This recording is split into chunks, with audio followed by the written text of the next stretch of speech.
اعوذ باللہ من الشیطان الرجیم بسم اللہ الرحمن الرحیم۔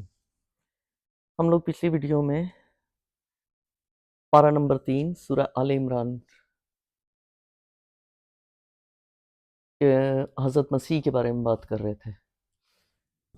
سورہ آل عمران میں حضرت مسیح کی پیدائش اور ان کی اللہ کا اوپر ان کو اٹھایا جانا، اس کے بارے میں بات ہو رہی تھی۔ اب ہم لوگ آیت نمبر 55 سے شروع کریں گے۔ آیت نمبر 55 سورہ آل عمران۔ ثم الی مرجعکم فاحکم بینکم فیما کنتم فیہ تختلفون۔ پھر تم سب کو آخرکار میرے پاس آنا ہے، اس وقت میں ان باتوں کا فیصلہ کر دوں گا جن میں تمہارے درمیان اختلاف ہوا ہے۔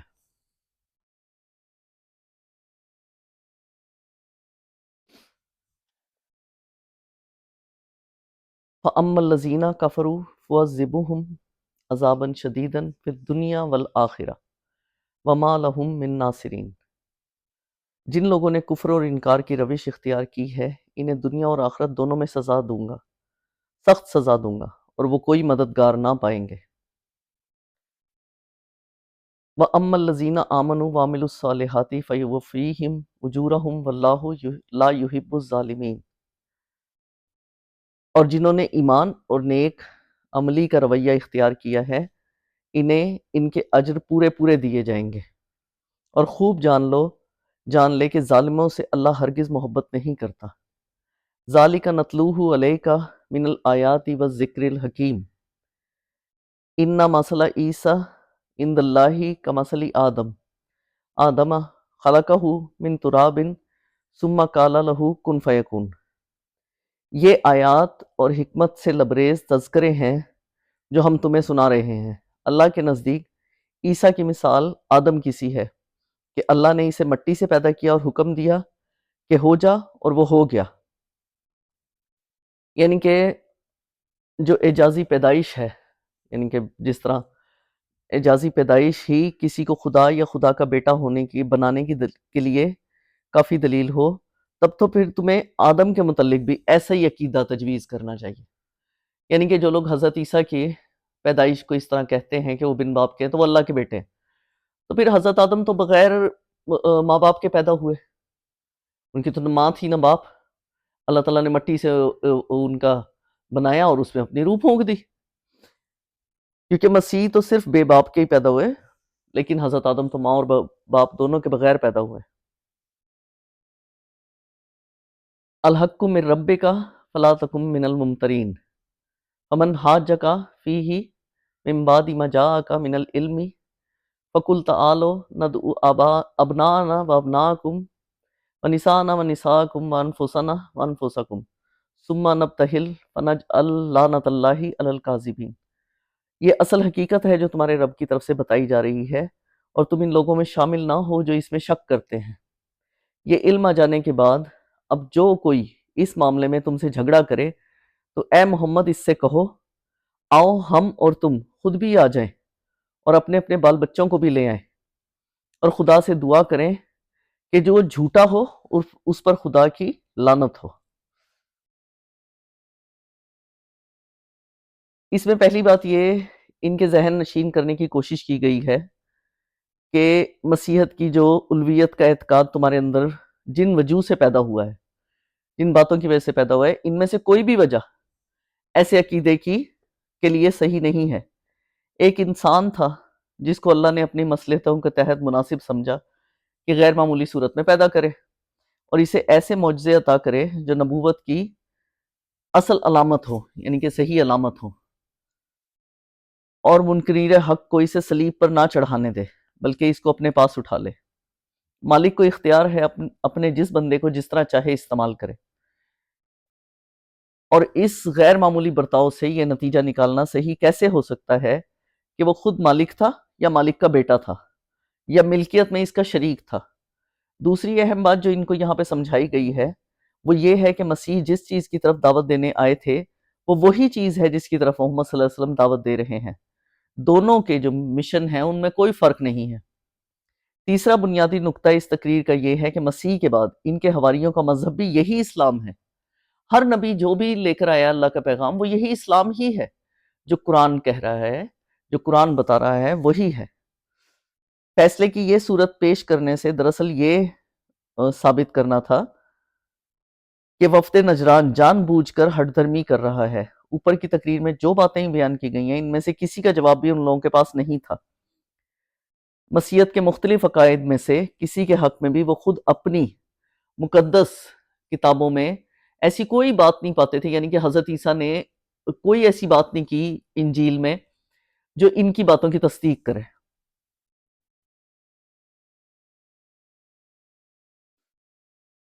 یہاں سے ایک تیسری بات شروع ہوتی ہے جس کے مضمون پر غور کرنے سے اندازہ ہوتا ہے کہ جنگ بدر اور جنگ احد کے درمیانی دور کی ہے، لیکن ان تینوں باتوں کے درمیان مطلب کی ایسی قریبی مناسبت پائی جاتی ہے کہ سورت کے شروع سے لے کر یہاں تک کسی جگہ بھی بات ٹوٹتی بھی نظر نہیں آتی۔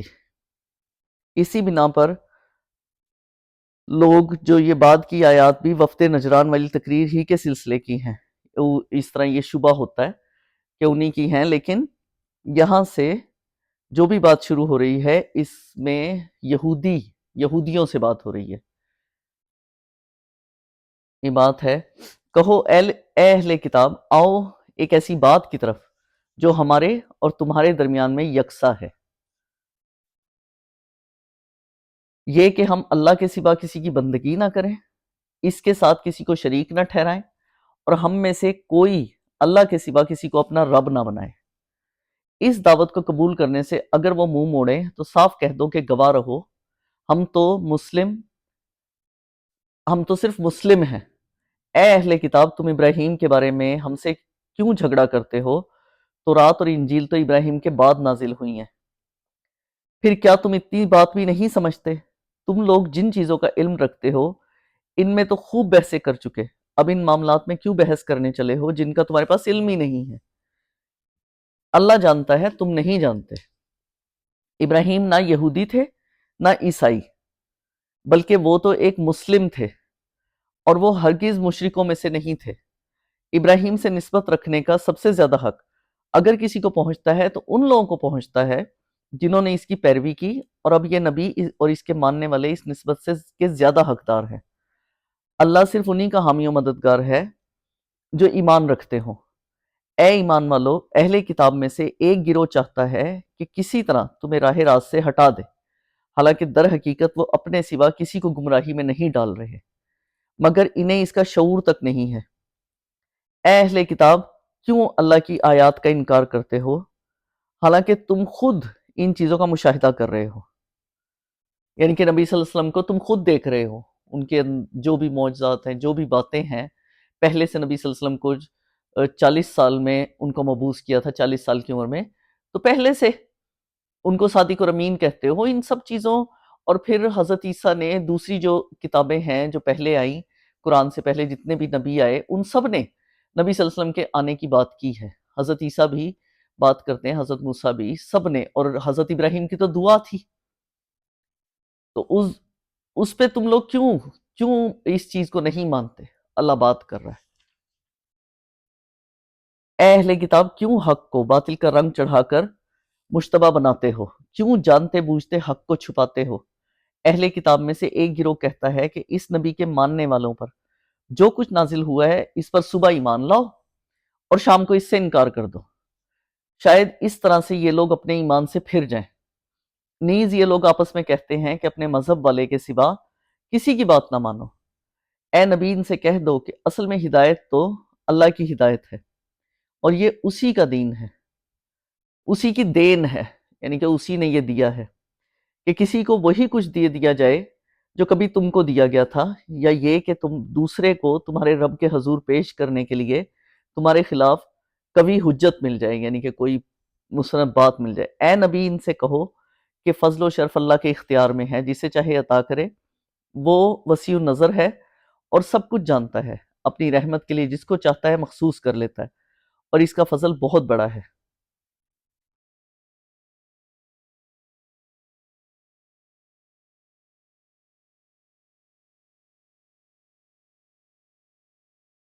اہل کتاب میں کوئی تو ایسا ہے کہ اگر تم اس کے اعتماد پر مال و دولت کا ایک ڈھیر بھی دے دو تو وہ تمہارا مال تمہیں ادا کر دے گا، اور کسی کا حال یہ ہے کہ اگر تم ایک دینار کے معاملے میں بھی اس پر بھروسہ کرو تو وہ ادا نہیں کرے گا، الا یہ کہ تم اس کے سر پر سوار ہو جاؤ۔ ان کی اس اخلاقی حالت کا سبب یہ ہے کہ وہ کہتے ہیں امیوں یعنی کہ غیر یہودی لوگ کے معاملے میں ہم پر کوئی مواخذہ نہیں ہے، اور یہ بات وہ محض جھوٹ گھڑ کر اللہ کی طرف منسوب کرتے ہیں، حالانکہ انہیں معلوم ہے کہ اللہ نے ایسی کوئی بات نہیں فرمائی ہے۔ آخر کیوں ان سے باز پرس نہ ہوگی؟ جو بھی اپنے عہد کو پورا کرے گا اور برائی سے بچ کر رہے گا وہ اللہ کا محبوب بنے گا، کیونکہ پرہیزگار لوگ اللہ کو پسند ہیں۔ رہے وہ لوگ جو اللہ کے عہد اور اپنی قسموں کو تھوڑی قیمت پر بیچ ڈالتے ہیں تو ان کے لیے آخرت میں کوئی حصہ نہیں ہے۔ اللہ قیامت کے روز نہ ان سے بات کرے گا، نہ ان کی طرف دیکھے گا، اور نہ انہیں پاک کرے گا، بلکہ ان کے لیے تو سخت دردناک عذاب ہے۔ اب یہ جو یہاں پر بات ہو رہی ہے یہ ان چالوں میں سے ایک چال تھی جو اطراف مدینہ کے رہنے والے یہودی جو لیڈر تھے اور مذہبی پیشوا اسلام کی دعوت کو کمزور کر رہے تھے۔ انہوں نے مسلمانوں کو بددل کرنے کے لیے اپنے آدمیوں کو خفیہ طور پر آدمیوں کو تیار کر کے انہوں نے بھیجنا شروع کیا۔ پہلے تو اعلانیہ اسلام قبول کر لو، سب کے سامنے نا کہہ دو کہ ہم اسلام قبول کرتے ہیں، پھر وہ مرتد ہو جائیں، بلکہ جگہ جگہ لوگوں میں یہ مشہور کرتے پھریں کہ ہم نے اسلام میں اور مسلمانوں میں اور ان کے پیغمبر میں، یعنی کہ جا کے بات مان لی کہ ہاں جی آپ جو کچھ کہہ رہے ہو نا وہ صحیح ہے، اور اس کے بعد ان کے درمیان میں بیٹھے سارا دن ان کے ساتھ گزارا، اور پھر اس کے بعد شام کو جا کے اپنے لوگوں میں مرتد ہو گئے، دوبارہ سے اس چیز سے پھر گئے، کیا اسلام قبول کر لیا صبح جا کے نبی صلی اللہ علیہ وسلم کے پاس، اور پھر جا کے آ کے شام کو، تاکہ ان کو ایک اچھی طرح ایک سالڈ بات مل جائے کہ ہم نے تو ان کے ساتھ سارا دن گزارا، ان کے تو کوئی بات صحیح نہیں لگی ہمیں، تو ہم کس لیے اسلام پر رہیں۔ وہ شام کو آ کے مرتد ہو جاتے تھے۔ تو یہ چیز اللہ تعالیٰ یہاں پر اس بات کے بارے میں بات کر رہا ہے کہ ہاں جی صبح کو آ کے لوگ اسلام قبول کر لیتے ہیں اور شام کو جا کے پھر جاتے ہیں۔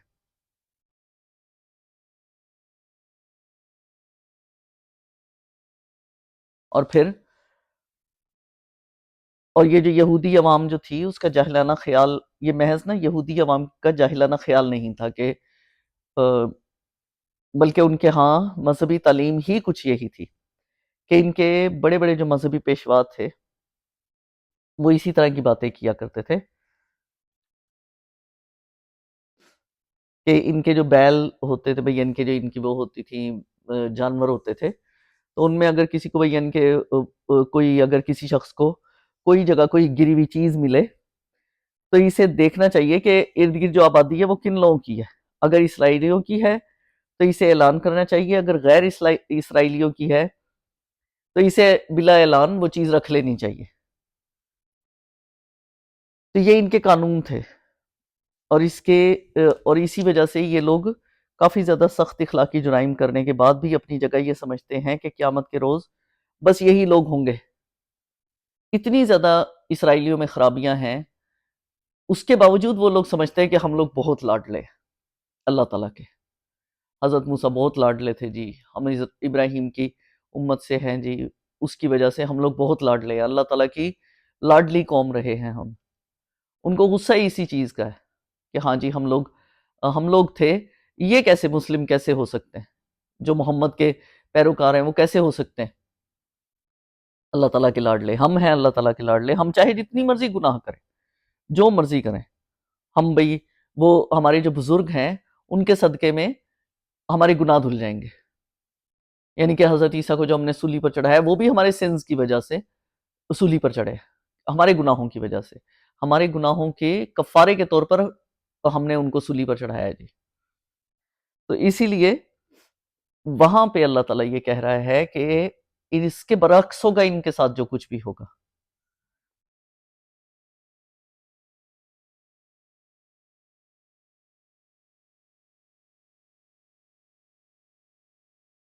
وَإِنَّ مِنْهُمْ لَفَرِيقًا يَلْوُونَ أَلْسِنَتَهُمْ بِالْكِتَابِ لِتَحْسَبُوهُ مِنَ الْكِتَابِ وَمَا هُوَ مِنَ الْكِتَابِ۔ ان میں سے کچھ لوگ ایسے ہیں جو کتاب پڑھتے ہوئے اس طرح زبان کا الٹ پھیر کرتے ہیں کہ تم سمجھو جو کچھ وہ پڑھ رہے ہیں وہ کتاب ہی کی عبارت ہے، حالانکہ وہ کتاب کی عبارت نہیں ہوتی۔ وہ کہتے ہیں کہ یہ جو کچھ ہم پڑھ رہے ہیں یہ خدا کی طرف سے ہے، حالانکہ وہ خدا کی طرف سے نہیں ہوتا۔ وہ جان بوجھ کر جھوٹ بات اللہ کی طرف منسوب کر دیتے ہیں۔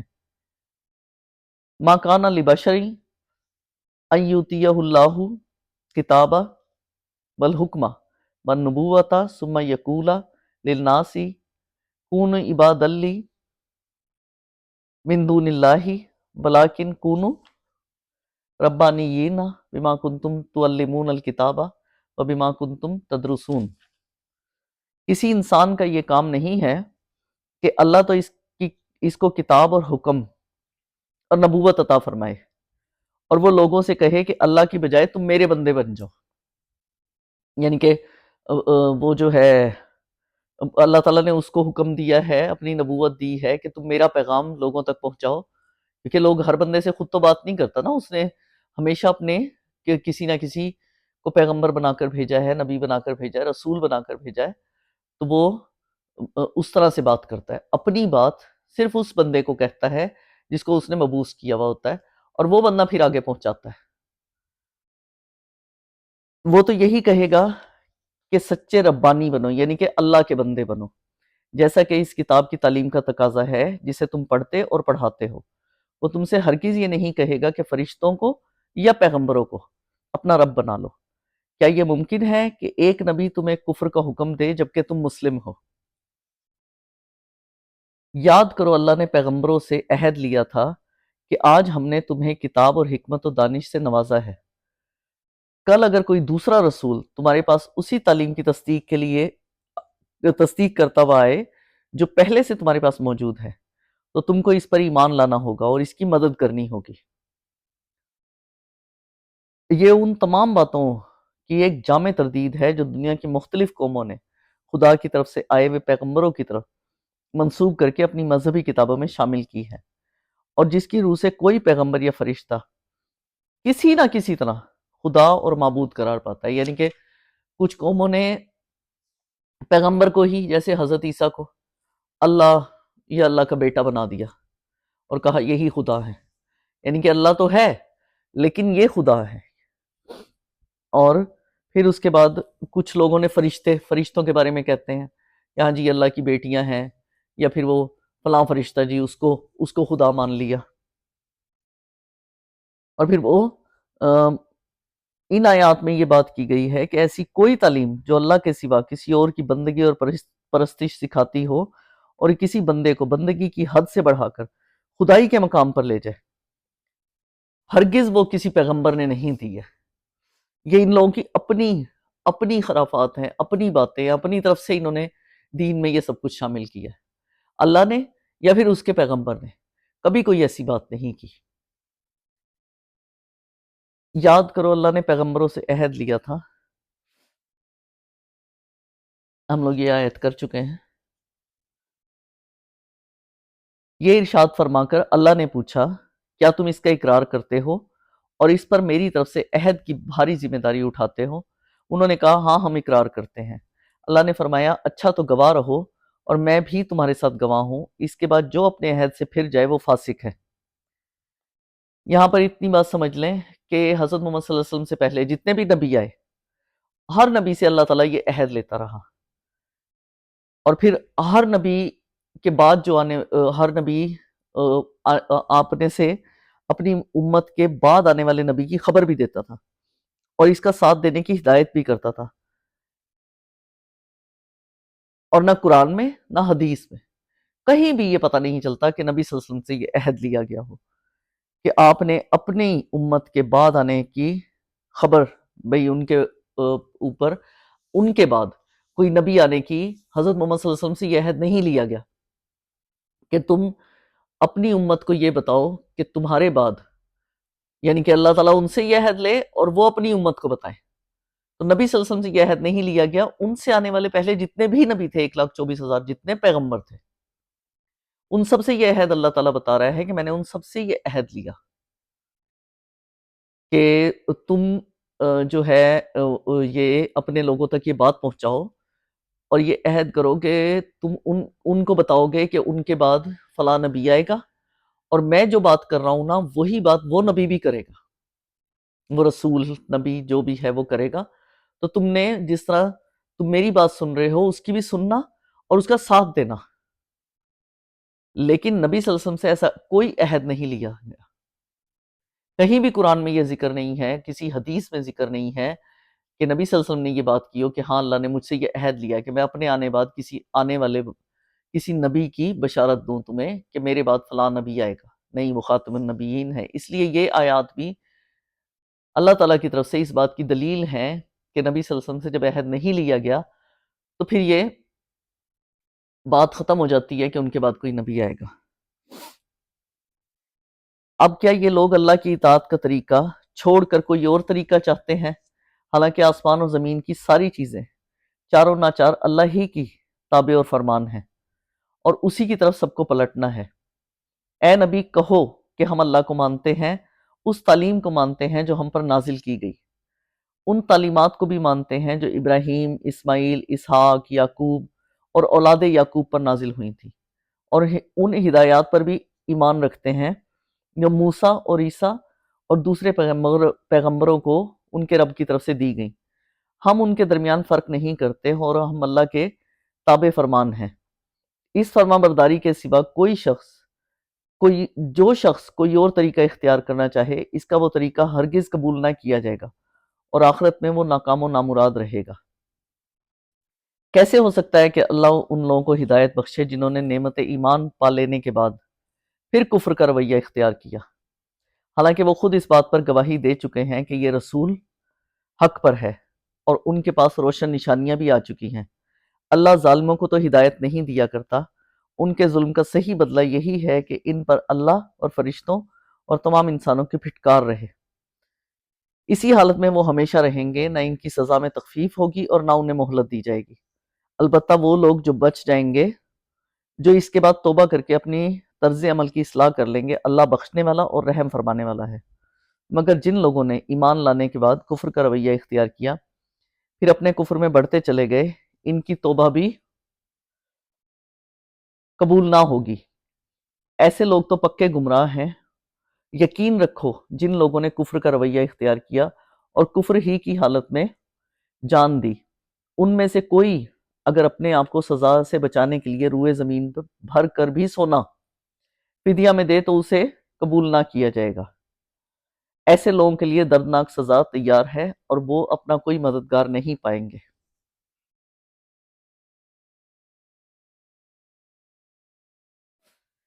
آج کی ویڈیو یہیں تک، آگے ہم لوگ اگلی ویڈیو میں پارہ نمبر 4، سورہ آل عمران ابھی ختم نہیں ہوئی ہے، پارہ نمبر 4 شروع ہو رہا ہے، تو وہ ہم لوگ اگلی ویڈیو میں شروع کریں گے۔